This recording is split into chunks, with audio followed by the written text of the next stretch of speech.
कांग्रेस के झाबुआ से विधायक और युवक कांग्रेस के पूर्व अध्यक्ष डॉक्टर विक्रांत भूरिया ने आज इंदौर में मध्य प्रदेश लोक सेवा आयोग की परीक्षाओं में आ रही विसंगतियों पर सरकार को घेरा। साथ ही मध्य प्रदेश में लंबे समय से बंद छात्र संघ चुनाव को फिर से बहाल करने की मांग की। विक्रांत भूरिया ने टिप्पणी करते हुए कहा कि वे एक प्रतियोगी परीक्षा को पास कर डॉक्टर बने हैं, लेकिन सरकार वो लोग चला रहे हैं जिन्होंने एक भी प्रतियोगी परीक्षा पास नहीं की। पीपीएससी तो एक हिस्सा है, पर कॉम्पिटिटिव एग्जाम में सिलेक्ट होना कितना मुश्किल है ये मैं बहुत अच्छी तरह से समझ सकता हूं, क्योंकि मैं खुद एक कॉम्पिटिटिव एग्जाम का प्रोडक्ट हूं। और आज की विडंबना यह है, सरकार वो लोग चला रहे हैं जिनने आज तक अपने जीवन में एक भी कॉम्पिटिटिव एग्जाम नहीं दी। वो कॉम्पिटिटिव एग्जाम में युवाओं का भविष्य लिखने का काम कर रहे हैं। भूरिया ने मध्य प्रदेश लोक सेवा आयोग में कथित घोटाले के आरोप लगाए और कहा, में जो इंटरव्यू पीएससी का स्कैम हुआ है ये आपके सामने मैं रखना चाहूंगा। अभी 3 दिन पहले जो सबकी मार्कशीटें बताई गई हैं, जो तथ्य सामने आए हैं, उसमें यह तथ्य सामने आया है कि जो लोग पीएससी के रिटन एग्जाम में टॉप कर रहे हैं, बहुत अच्छे मार्क्स ला रहे हैं, उनको इंटरव्यू में कम मार्क्स दिए जा रहे हैं, और जिनको टॉप करवाना है उनको इंटरव्यू में बहुत ज्यादा मार्किंग देकर उनको इंटरव्यू में टॉप करवाकर डिप्टी कलेक्टर तक के पद दिए जा रहे हैं। और ये जिनके इंटरव्यू में नाम बढ़ रहे हैं, आप खुद उनमें जांच करके देख लीजिए कि कितने लोगों के सरकार में जो बड़े अधिकारी हैं, बड़े नेता हैं, उनसे संपर्क या संबंध है या नहीं है। तो कहीं ना कहीं ये इंटरव्यू जो प्रोसेस है, ये ट्रांसपेरेंसी को पूरी तरह से खत्म करने का एक प्रयास है। बाकी जगह देश में इंटरव्यू के मार्क्स कम होते हैं, जिस तरह से मेंस में 1400 मार्क्स का मेंस होता है और 175 मार्क्स का इंटरव्यू होता है, वहीं उत्तर प्रदेश में ये 175 मार्क्स का इंटरव्यू 100 मार्क्स का होता है। तो हमारा कहना है कि इंटरव्यू मार्क्स जहां आप कम करेंगे तो अपने आप ट्रांसपेरेंसी उस चीज की बढ़ेगी, क्योंकि जो ये घपला कर रहे हैं, जो धांधली कर रहे हैं, उसको हमको किसी ना किसी तरह से रोकना पड़ेगा। आपको बता दें कि हाल ही में एमपीपीएससी द्वारा राज्य लोक सेवा आयोग 2022 की परीक्षा का फाइनल रिजल्ट जारी किया गया है। अभ्यर्थियों का आरोप है कि जिनके मेंस परीक्षा में ज्यादा नंबर हैं, उन्हें इंटरव्यू में कम नंबर दिए गए, और मेंस में जिनके कम नंबर हैं, उन्हें इंटरव्यू में अधिक नंबर देकर धांधली की गई है। आपको बता दें, मध्य प्रदेश में 1400 मार्क्स की मेंस परीक्षा और 175 अंक का इंटरव्यू होता है।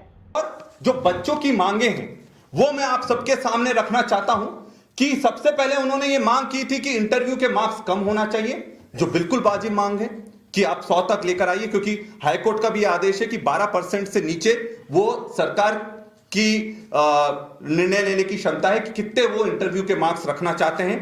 डॉक्टर भूरिया ने मध्य प्रदेश लोक सेवा आयोग की परीक्षाओं में हर बार कुछ गलत प्रश्न होने का भी मुद्दा उठाया और सवाल किया कि जो सरकार प्रश्न पत्र ठीक से तैयार नहीं कर पा रही, उस पर भरोसा कैसे करे। जो सवाल उठ रहा है, हर प्रीलिमिनरी और जो प्री का एग्जाम होता है उसमें गलत क्वेश्चंस डाल दिए जाते हैं। ये तो हास्यास्पद है कि ऐसा एक भी एग्जाम नहीं हुआ जिसमें गलत क्वेश्चन नहीं आए हों।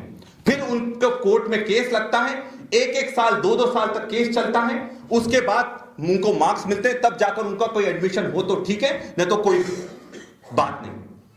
तो बात यह है कि जो सरकार सही तरीके से क्वेश्चन पेपर तक नहीं सही तैयार कर पा रही, वो एग्जाम कैसे लेगी, और ऐसी सरकार पर हम भरोसा कैसे करें। डॉक्टर भूरिया ने प्रतियोगी परीक्षा के अभ्यर्थियों की आंसर कॉपी भी दिखाने की मांग की।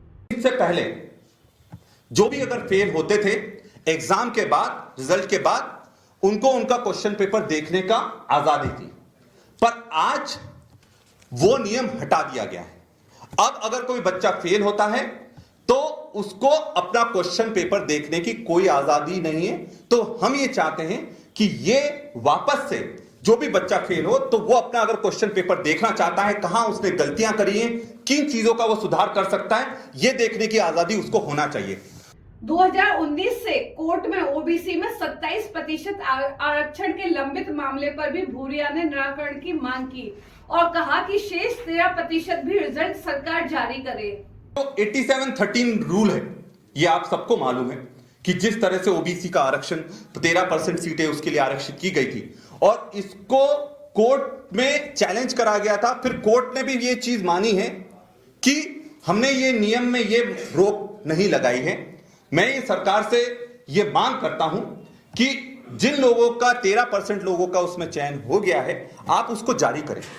कहीं ना कहीं ये जो सरकार की आरक्षण विरोधी जो मानसिकता है उस चीज को उजागर करने का ये लोग काम कर रहे हैं। 2018-19 में कमलनाथ सरकार ने ओबीसी आरक्षण 13% से बढ़ाकर 27% कर दिया था, जिसके बाद कुछ लोगों ने हाईकोर्ट का दरवाजा खटखटाया। तब से ही यह मामला हाईकोर्ट में लंबित है और तब से मध्य प्रदेश लोक सेवा आयोग 87% रिजल्ट ही जारी करता है। शेष 13% कोर्ट का हवाला देकर रोके रखता है, जिसको जारी करने की छात्र लंबे समय से मांग कर रहे हैं। कांग्रेस विधायक विक्रांत भूरिया ने विश्वविद्यालयों में संघीकरण के भी आरोप लगाए। उन्होंने कहा संघ के समर्थक बड़े पदों पर बिना योग्यता के बैठ रहे हैं। उन्होंने छात्र संघ चुनाव बहाली की भी मांग की। भूरिया ने कहा छात्र संघ चुनाव से अच्छे नेता निकलते हैं। सबसे बड़ी दुख की बात यह है कि जो छात्र संघ चुनाव को लेकर बहुत लंबे समय से लड़ाई लड़ी जा रही है कि छात्र संघ चुनाव होना चाहिए। क्यों होना चाहिए?